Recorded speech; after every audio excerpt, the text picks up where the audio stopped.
Welcome back to Podcast of X. My name is Kyle, and I'm with Danny, and I am looking at the back of his head. I'm looking at him like in real life because he is here.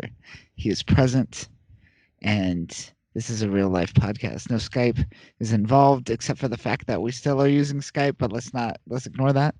We're still doing what would be known as a traditional podcast, where we are actually people in the same room having a conversation. Yes.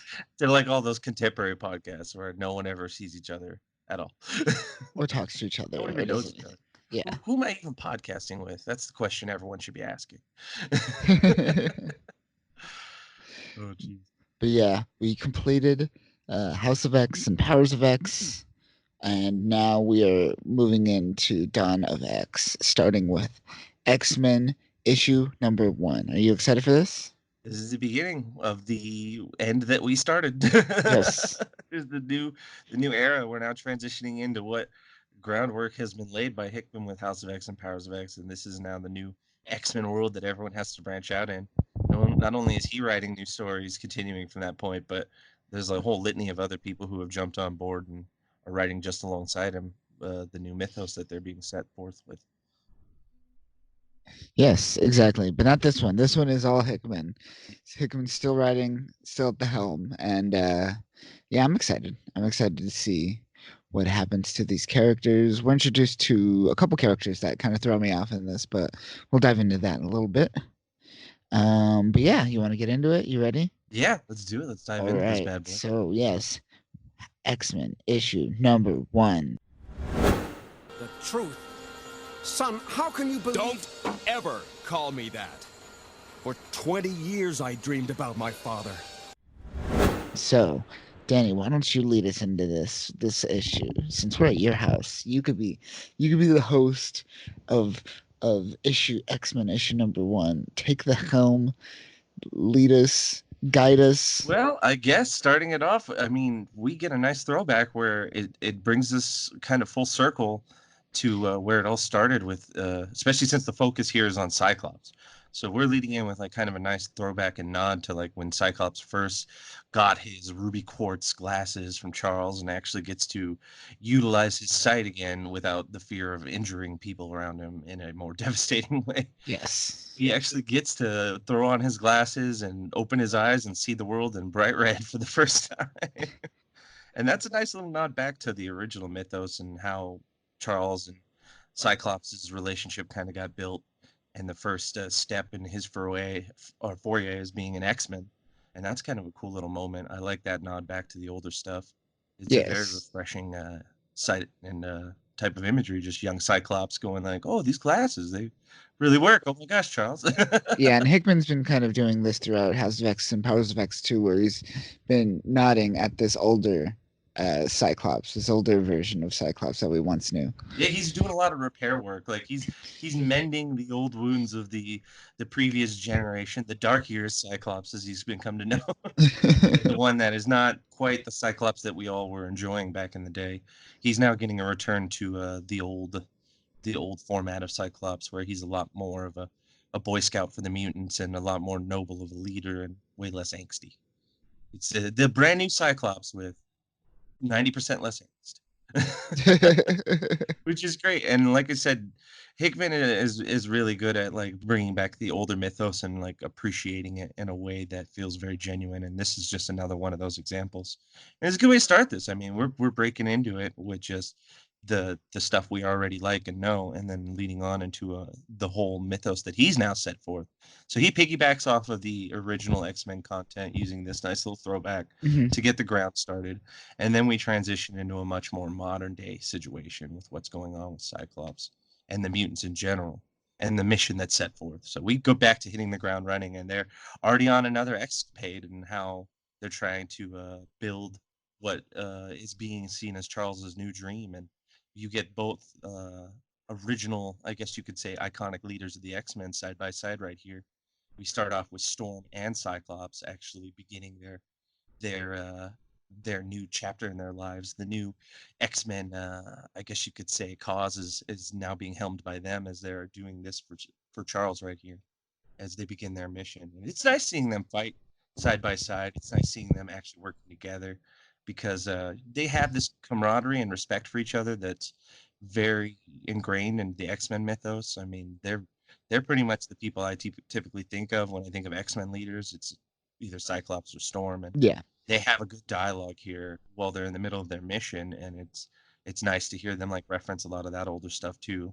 Just like we got the nod with Cyclops at the beginning about his glasses, we're now also getting the nice nod to the leadership roles that both Storm and Cyclops have played here. But yeah, let's I guess let's dissect this part. Let's go into the mission of what they're trying to do and their whole excursion. If you want to take it from here. Yes, so they're currently on an assault on Orcus, which we kind of alluded to in Powers of X and House of X. We've saw a mission leading up to their assault on Orcus and the Mother Mold in Powers of X, and this seems to be another attack on another base as they're going through. And again, you see this camaraderie between Cyclops and Storm, but then we are met with so many soldiers, and it seems like they're at a standstill. And who are we introduced to? The one, the only, the great Magneto, the king of entrances, as I like to call it. Magneto never uses a door. Any building he goes into, he just rips the building apart and then reforms it together behind himself. Magneto uses no door. And he has Polaris coming toe and toe with them, so you know they're here for business. And it's a cool approach because you already know that this is a hefty mission. Like they're facing heavy odds going into this. I mean, soldiers are coming out of the woodworks left and right from this Orcus compound, and they're just getting surrounded. And next thing you know, Magneto just shows up with Polaris and turns and changes the tables completely. They're just turned right on their head. And with his imposing presence and like the way he comes in is so classic Magneto. I love it. He comes in and he's literally just ripping this place apart, entering in like Oh the yeah. building, the military compound and its advanced technology and defenses mean nothing to him, and he's just cutting through it like a hot knife through butter, while sitting here and teaching life lessons to his daughter Polaris. It's like it's so funny. He has this very godlike presence of just like the world is so beneath him as he and his fellow almost godlike mutants are sitting here and just dipping their toes in the water of the world. And he's just like, look here, daughter, look at as we pass through the world and understand these things as we grow around them. And it's just like chaos and like metal. And I like the one of the comments from when he first breaks in and like just like it was that kind of that moment where in Star Wars where just remember Han Solo running up on a bunch of like stormtroopers and then he shoots one and like runs away. But it said with Magneto, it's like he's such an embodying force that like you had that one guard who's Yeah. like, oh no, oh fuck, Magneto. Well, I'm done with this shit. Yeah. It's pretty funny. But that's a good part from there. And then that's quickly done with. Like the issue with the guards and being outnumbered was just like, all Yeah. right, Magneto's here. We're moving on. Like the guards are no longer a problem. So we're gonna get back to our main mission and move on with what we came here to do. And that's when you get kind of a nice transition over to like a lot of the scientists and what they're talking about doing and how they feel like they're going to try and deal with the mutants because the guards have taken out. So now it's falling down to Devo, which is that's how his name's spelled. So I'm pronouncing it like Devo. Devo. We find the head of Orcus is the 80s band Devo with their one hit wonder whip. The one hit wonder.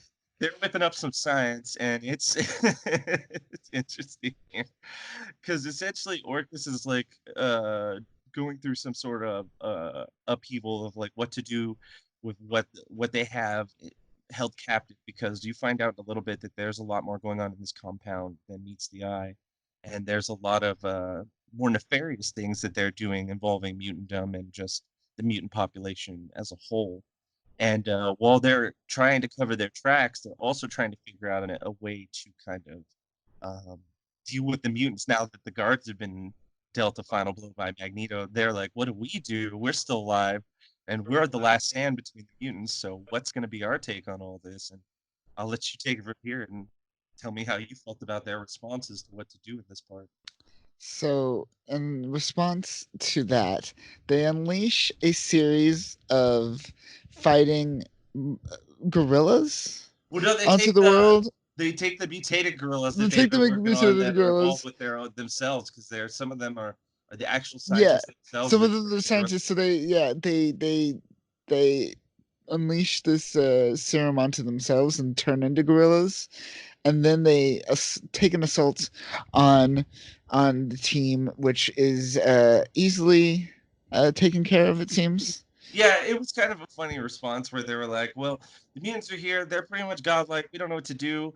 They took out the guards. What should we do? Well, let's just mutate into a bunch of gorillas and try and fight them." Like, I get that that's the strength boost, but I mean, it seemed like a lost cause. It's it seemed like they Yeah. thought de-evolving was the best way to fight the next step in mutant evolution. Just take it We'll down. take it down. Take it down a We'll notch. go savage and old school with it. Maybe that'll work, but that was really pointless. And I just like that face on Magneto where he's just like, Yeah. this is foolish. It's Like, true. It I'll is deal kind with of a this. cutaway though, kind of like we saw previously, where it's just like, well, I'll take care of him, you go, and then we don't really see what happens. We just know that Magneto wrecked those dudes, and Yeah, with for sure. Avengers, because they're like the Reavers or the Purifiers or all the anti-mutant establishment groups. Like every time Magneto deals with them, he does it with a vengeance. It's always just like, oh, well, I'm gonna treat you guys 10 times worse than you've treated us because I'm out for blood now. You came after the mutants, and that's not how I roll. Like anyone who comes after my people is done with in a very just vicious and graphic way. Yes. So probably good thing they cut away because PETA would probably be like, you can't murder gorilla. Yeah. You can't show Magneto just ripping Why would gorillas you do apart that? with just flying blades of metal. How dare you? We're gonna sue you guys. But we cut away to they walk to another room, and this is the first time we see the flowers of cocoa actually transform into a teleporter right in front of our eyes. Now remember, for humans, the flowers turn into great medicine, but when it's used by a mutant, it becomes a portal, and Storm makes this flower into a portal and then opens up a hatch next to the portal. And what's inside this hatch, Danny? Well, let's note real quick how she does the portal too. Oh, Is like the yes. whole like thing where she uses her powers in this really condensed way, like really localized way. She makes the soil ready using her lightning. She prepares the ground, and then she creates a like downpour of water from her hand, and then like utilizes all of her elemental abilities to give this perfect environment to grow the portal at a speed that allows it to develop instantly. And it's Yes. like I've never seen I probably, it's probably been in the older comics and they've probably shown it as like a little side, but I cannot remember a time where I've seen Storm use her powers in like a way that like makes it seem like, oh, she would be like the greatest gardener ever. Right? Yes. This is if you ever wanted to know how great Storm is at gardening. And Oh man, her yeah. ability, her green thumb is like off the charts Yeah. here. Like, you could tell that she's got some practice in this, and she probably makes some amazing tomatoes and some Oh bomb yeah. Some cilantro. heirloom tomatoes. Delicious. Delicious, delicious. But yes. So yeah, she creates the portal and opens this hatch. And what's in this hatch? We get the reveal. You're talking about the post-human, The post-human, yes. post-human, which is actually, I guess, from what we've come to understand, we get this post-human character who is a nod to Hickman's run in the Ultimates, which is the evolutionary people that Reed created, right? The Maker. Yes. It's his whole little, because in a sense, Reed in that universe and the whole thing that I feel is like the nice nod to Charles as well is why he kind of looks like, as I commented earlier, he kind of looks like the Maker, Reed Richards from the Ultimate Universe. Reed Richards himself created his own like human utopia, like advanced society, but he also like evolved humanity in it and created some sort of post-human species. A lot like how the librarian was talking about how the humans in the future overcame the genetic evolution of mutants by just taking the reins away from nature and doing it themselves. Here we're introduced to a actual post-human who is quite capable with their powers. I believe this is Sway Tempest. Right. Tempest. Is it this one of the five that they use? One to control time, or is this someone different? I don't. Oh, you're talking about the no human, post-human? the post-human. Yeah. I don't believe this is Tempest. Yeah, this is just One of something. the Something. time controlling mutants though, or the like people they like induct? You mean for like the part of the five? Or the five, yeah, isn't it? It's just the same years. I'm not sure because I know that this mutant has like time control powers and they're like displaced in a weird way, and Right. that's why the way they use their because like they even write the dialogue unique. Like the caption for the text bubbles is actually like in like Yeah, inverted. inverted with the colors, yeah, where the black and the white are reversed, and like even like their skin is like kind of weird and like displaced and translucent in ways. But I know that that's a more unique nod to like the character being out of place with time and space. But it's supposed to play a greater importance in the story going forward later on. But right now, we're just introduced to the character for the first time, and it's a very unique thing to see because it's like, what the heck is what would you imagine a time displaced character looking like? And seeing it, it's like a weird thing to explain, Yeah. but it's definitely looks like it's out of place and doesn't belong in the normal run of the mill set of things. Exactly. Yes. So Storm is kind of like confiding in her a little bit, just trying to get her to feel at ease. And essentially, what happens is she bounces, just straight up disappears. Does like a reverse Terminator and just creates like a temporal bubble and just gone. Yeah. All ranting the whole time. I shouldn't be here. This shouldn't be happening. You shouldn't be here. Nothing.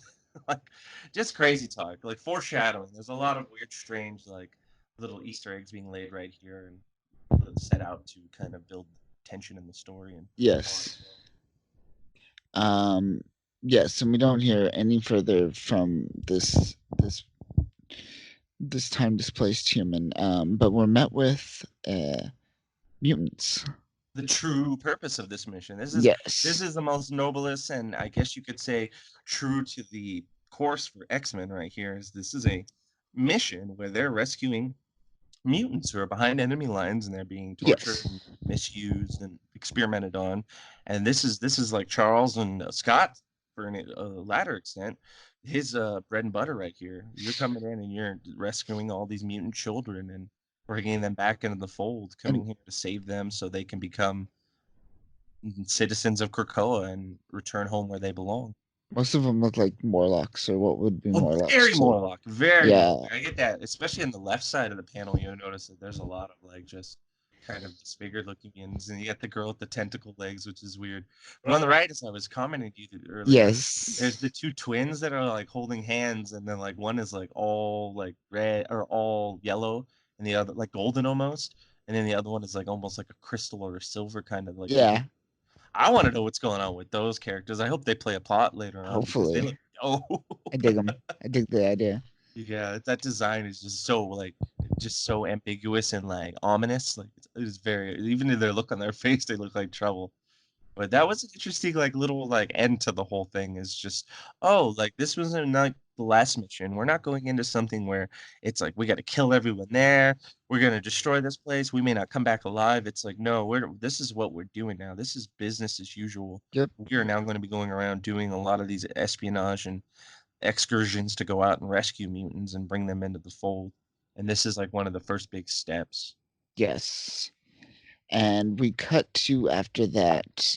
We go back to Krakoa, and on Krakoa, we're just kind of met with what looks like an infirmary, I guess, of No, isn't sorts. that it's just isn't that like Celia Reyes is like going through? She's like the local doctor who's kind of tied into the X-Men mythos, going back Yes. to like when she was originally like a kind of like a protagonist to them, but then she switched sides after she realized the folly of like committing genocide and all that. She was like, "Yeah, genocide's the greatest thing." I don't know. Moira's in the background, like, well, sometimes it can be, but It could be, you know. you got Destiny watching out for you. You don't know what to do.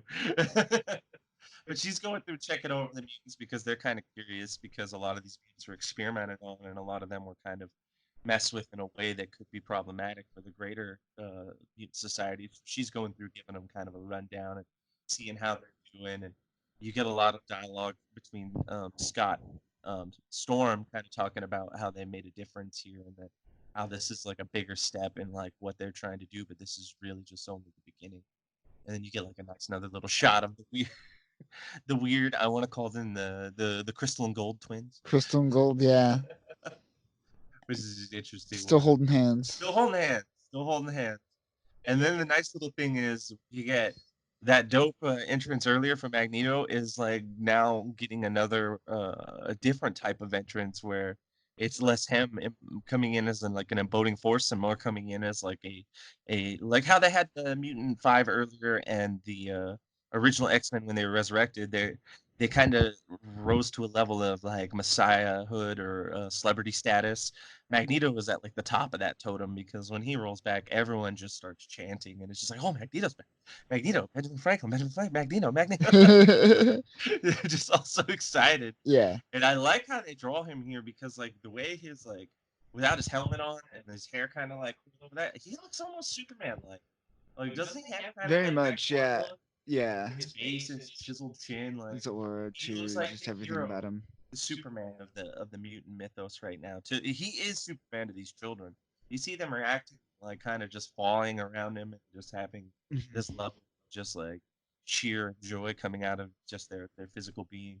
And that's a real cool moment because like you feel Magneto is much more significant in this storyline, as well as Apocalypse. Both of them, they've been kind of changed in this storyline and made into more Messiah-like characters in a more benevolent sense and not Yeah. a malevolent sense, like a contrast, which is really cool. I like that. I like that Hickman's doing that, and I like that his ability to write for villains is unique in a way where he can get you to sympathize with them, but not only see them as like heroes. Yes, he did that. He does that a lot. He did that a lot, especially with Doom and his Fantastic Four run. Oh yeah. Yeah. Oh, he's one of the best people to write Doctor Doom, hands down. Was Hickman, easily. But yes, then we're met with Polaris and Cyclops, and essentially Polaris is still commenting on Magneto more or less, and she's like, it's like he's young again, and he's finally found a path and all this. And what does Scott say here? He's Well, it's really them kind of continuing the conversation that not only Magneto was starting with Polaris earlier, but the conversation that Scott was having with Storm is that they're really just consolidating the ideas that are being put forth here and embracing the reality of like now we've started something new, something that we can be proud of. We don't really have to feel like we're terrorists or like radicals in the world. That we feel like we're fighting against the whole insurmountable odd of society. We now feel like we have our own place and we're now fighting to keep ourselves intact within our own group, not fighting against the rest of the world. We're just fighting to stand on our own and do our own thing now and being our own people and how that's now going to affect the rest of the world. Whereas they're trying to deal with the way the rest of the world is dealing with them, they no longer care. They're in their own bubble, and the rest of the world has to deal with that kind of fallout. And this is just Cyclops saying, like, I love this. I love that this is the future now. I love that this is the life for mutants, and I'm behind it 100%. I will give my life for it. I am all in. I am ready to do this. I'm ready to take on the new mutant cause, the new mutant way. And I couldn't be any happier to do it. And you see it genuinely in Cyclops. He looks like his physical uh his physical representation and how he manifests his emotions and how he displays himself is clearly on point of being 100% behind this. Like you could tell there's confidence in Cyclops and how he believes in things and just like the little smirks and just the little like ways that they draw his presence. And it's great because it feels like Cyclops is 100% in and he's not broken on the inside or conflicted or he's Yeah. not that torn Cyclops. He's Cyclops whole and in a ready to race sense, get yes. to embrace the mutants and be a part of something greater. Yeah, it's great. Yeah, I'm loving everything they're doing with Cyclops, and I don't even like Cyclops that much, so this is a good thing. That's a good sign Yeah, it's that they're funny. making me Like care. it's been hard to like Cyclops. And back in the day when like I watched the original X-Men animated series, I liked Cyclops. He was one of my favorite characters because he was, you know, the leader. So it's just like when Ninja Turtles. I liked like Leonardo because he was the leader. I was just like, yeah, lead him to victory, Leonardo. It's like, all right, lead to victory, Cyclops. You got this. And then like his writing just kind of fell apart over the years, and he just turned into worse and worse character. And now it's like this last line here where he's like totally all in about it and just seems excited. Yeah. Seems like the genuine, young, ready to take on all odds Captain America version of the mutant Cyclops is back, you know? Exactly. But we cut to the Orcus Forge, and here we're met with what's his name? Devo? Devo. Yes, Devo. Just whip it. He's whipping up some ideas about dealing with the mutants. Dealing with the mutants, and what's going on here? We're met with him and Dr. Science Lady. The classic Dr. Science Lady. Classic Dr. Science Lady making her appearance once again in the X-Men mythos. And essentially they found a way to reincarnate people. And that's what we get from this conversation, more or less, is that they find a way, specifically Dr. Science Lady finds a way to reincarnate her husband. And this suggests that they now almost the opposing force, if you will, has their own method of reincarnation that using science in a sense, like using science. Yeah, he even starts with a really interesting dialogue with her where he says like, hey, I was born blind, like you don't understand, like technology allows us to overcome all of our barriers. This is a really interesting thing here to note, not only for comics but just in society. Like think about it, there are certain things like people are deaf and people can't even talk, like they're like really unique disabilities and barriers that he is highlighting here, not only as a character in Hickman's story, but Hickman himself through writing through this character. He's pointing out to us that there is a precipice that is right in front of us where we can overcome the chains of our human limitations, and we can rise up and become something greater, something more unique. And it's really highlighted here by the fact that he's like, well, I was born blind, but look at me now, like I can see in infrared, like I can see in color spectrums that the normal human eyes couldn't even begin to attain. And using that kind of dialogue, he moves on from there to illustrate saying like, that was me overcoming the limitations of my disability. Death in itself is just another limitation, another disability, another roadblock. And we have now figured out a way to use technology to overcome that too. But I feel like in the mutant sense, it's more of a resurrection by cloning. yeah, And this one feels like it's more of like Frankenstein science bringing back someone. yeah, definitely. And it's not as polished or pretty, and it seems like it's going to end really bad for them and probably other people involved as well as the mutants. But we'll see where that plays out. Never ended well. I mean, just look at like the Weapons Plus or Yeah, program and all that. Yeah. yeah, the weird Frankenstein creatures they've thrown out of that to fight other mutants and Yeah. Yeah. So replication has never been a strong suit, but after that, we cut to Casa de Summers. Casa de Summers, the Summers house. We are on the moon. Cut to the moon, Yeah. and this is a weird moment. This is a weird moment, and we're met with Corsair. Corsair. And what happened last time we met Corsair? Did he show up in House of X? He did for a second. For a second. He was there for I couldn't even remember. It was so passing and like non-ancillary to the whole of the plot. I can't really remember. Yeah. And I keep forgetting that he was even alive because he had been dead for so long. Right. As I had commented earlier when we were talking about it.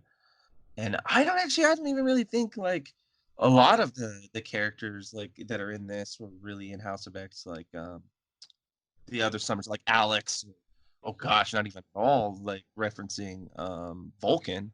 Like he didn't show up at all in House of X. And this is actually relatively right after this is when you get like the reveal of a lot of the original Summers family coming together again for the first time. And we're brought with a nice little lead in by Scott talking with his father about what's going on, and his father still having some reservations about this kind of concept of what the mutants are doing and their greater thing, because Corsair in his whole is like he's like I guess you could say tried and true pirate or rebel. Yeah. He doesn't like the establishment in any way, shape, or form, even if it's for a greater cause. He's always just like, we should all just be lone guns going around taking on the universe day by day. Yeah, he kind of sees this as an isolationist approach too. He's like, yo, you're just being very nationalistic, very isolationistic, people see that as a way to like as you're trying to like either prepare for war or you're trying to do something to blockade yourself from the rest of the world, and that's also not a good thing. Yeah, so he says like drawing a line in the sand like this is going to cause problems whether you like it or not, and that the unforeseeable issues and fallout could be something greater than they're ready to deal with. But nonetheless, you can't really shake the new Scott Summers. His dedication and to his new cause is unwaverable in any way, shape, or form. And he's just like, I'm glad to have you back, Dad. Love you, but it's this, my life now. I moved out. You're gonna have to is, deal with it. this is what I do, Dad. This is how I handle it. I don't need you, Dad. And then we cut to new chef at Casa de Summers, and that's Chef Vulcan Sith Vulcan. using his Omega level energy control powers to fry up a mean steak. Oh, and it's a mean steak.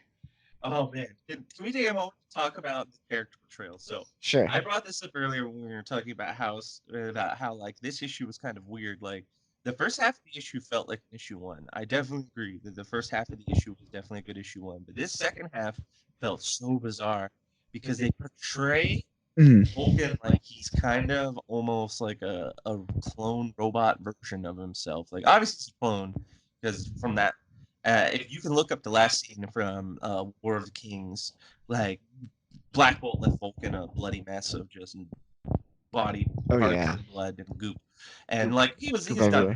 Now here he's obviously put back together. Everything seems fine, and what we know from Krakoa and the resurrection system, they resurrected him. But it seems like his mentality and his like approach is different. Like obviously he has no grudge against his brothers or father. He's obviously not so arrogant and dominating about everything and so just I have to be the one in control of everything. He's just very laid back and a part of the scene and like very friendly and playful. And he's kind of almost jokey about his powers, where he's like, look at the greatness of my powers, for I am the master of energy and all that Yeah. stuff. Like it's funny, but it's also what a heel turn What's because happening? Yeah. it's way different. It's not how they've portrayed him in the past in any way, shape, or form. Not at This all. almost seems like a fun guy, like to hang out with, whereas the previous Vulcan was just like, "Well, this dude's he's broken. He's been through some stuff, and he's kind of a loose cannon. Like one second he might be like okay, and then the next second he's trying to conquer the entire empire that you're a part of. So watch out." But this was a really interesting introduction, and it's nice to also see that played off of like Wolverine. Like I like how Wolverine's there, Yeah. just kind of Just hanging reacting out to it. there. It's like, oh wow, yeah, sure, Master Venge. That's great. You know, get that steak ready for me. Yeah. He's like, He's "We're I gonna don't get care. rare." I want a rare. Yeah. Just cook that. I love like Wolverine's like response. You son of a like man, that he like cooked his freaking he cooked his steak here. Oh jeez.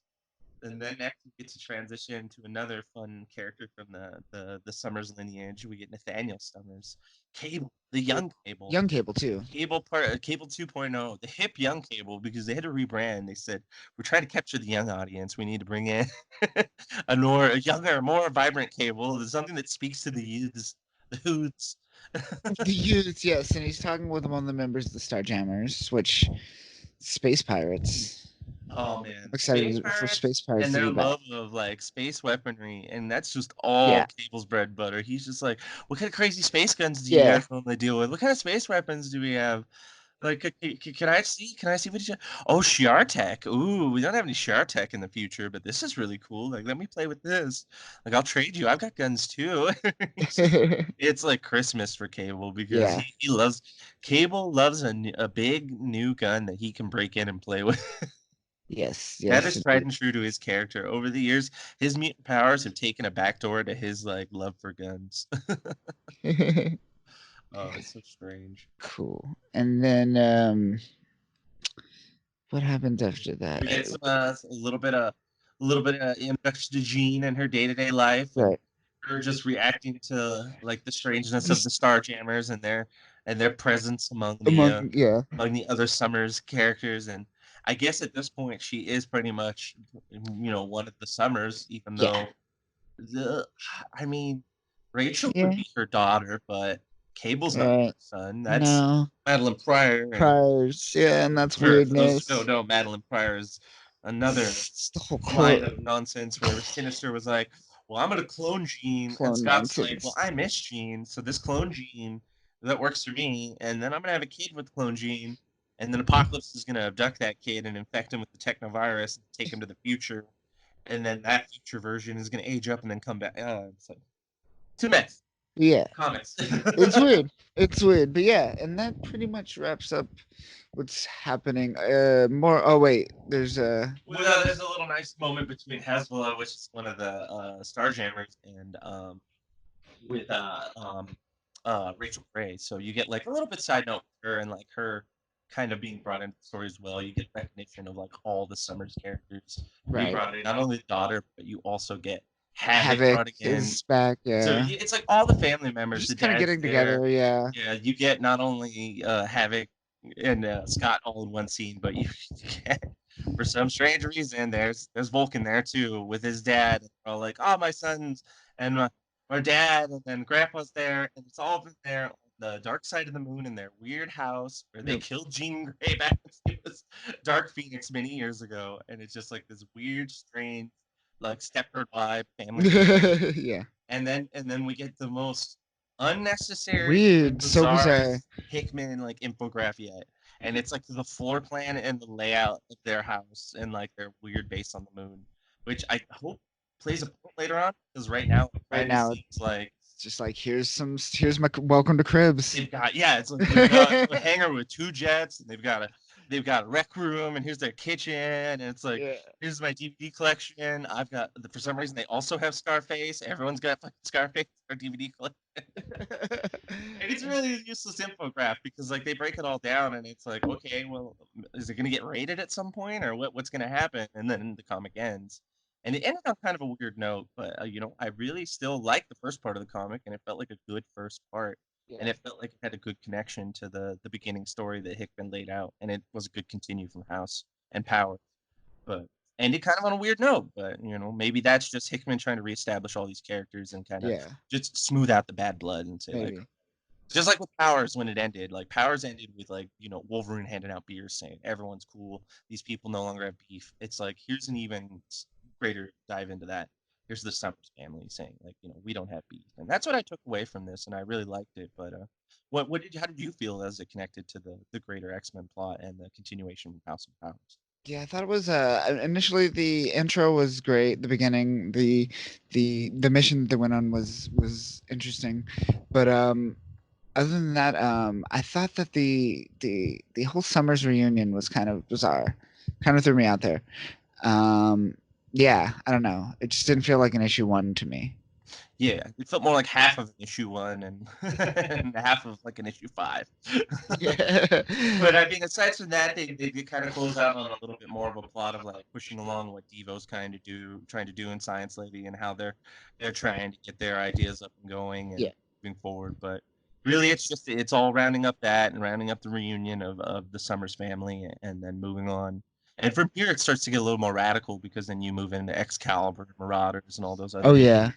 Then things start to get more focused on groups and how they pop off. And the X-Men story plot becomes a more greater line that ties all those threads together moving forward. But yes, for sure. I'm excited for what's to come. But that concludes X-Men issue number 1. Next week, we'll talk about Marauders issue number 1. We'll also touch up on X-Men issue number 1, the ending, a little bit more. Talk about Devo, stuff we didn't talk about this issue. We're kind of rushing a little bit today. But we'll touch up on that, and then we'll touch up more on Marauders next week. But until then, this has been Podcast of X. I'm Kyle. This is Danny. We'll catch you next week. The robots are going to kill you. Yep. Always. Catch you later. Bye. Bye, everyone.